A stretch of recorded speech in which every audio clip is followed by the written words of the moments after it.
Hello guys, welcome back to my channel. আশা করি তোমরা সবাই খুবই ভালো আছো আর আমিও খুবই ভালো আছি।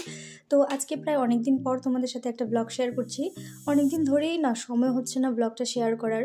অনেক দিন আগে এই ভিডিওটা এডিট করা ছিল, বাট এখন আমার কাছে ভিডিও নেই, সেই কারণে আমি এই ভিডিওটাকে আপলোড করছি আজকে।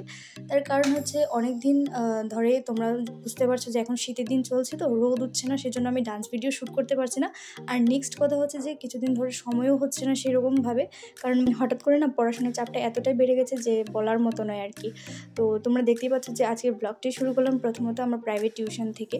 তো সেখানে গিয়ে একটু দুষ্টুমি না করলে আমার হয় না, আর দুষ্টুমিটা আমার অনেকটাই ভালো লাগে করতে। সবসময় জীবনটাকে নিজের মজা করে বাঁচতে সবসময় ভালোবাসি।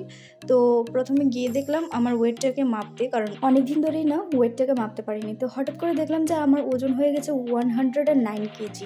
আমি তো পুরো পাগল হয়ে গিয়েছিলাম যে আমার ওজন এতটা বাড়লো কীভাবে। তো শেষ পর্যন্ত বুঝতে পারলাম যে স্যারের মেশিনটাই খারাপ। তো স্যার আমাকে আগে বলেনি, আগে যদি বলে দিত তাহলে আমার এরকম একটা অবস্থা হতো না। তো বান্ধবীদের মধ্যে তোমাদের যাদের ফ্রেন্ডশিপ আছে তোমরা বুঝতে পারবে একজন থাকে খুবই পড়াকু।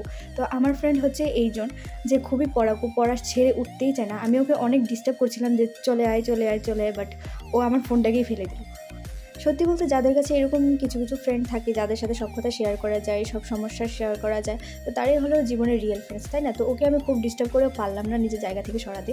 তো যাই হোক, ওর লেখা শেষ পর্যন্ত শেষ হলো। তোমাদের মধ্যে কাদের আমার মতো এরকম ডিস্টার্ব করা ফ্রেন্ড আছে তোমরা কিন্তু অবশ্যই আমাকে কমেন্ট করে জানিও। আর সব কিছুর মধ্যেও ভিডিও দেওয়ার চেষ্টা নিয়মিত করে যাব। Thank you so much.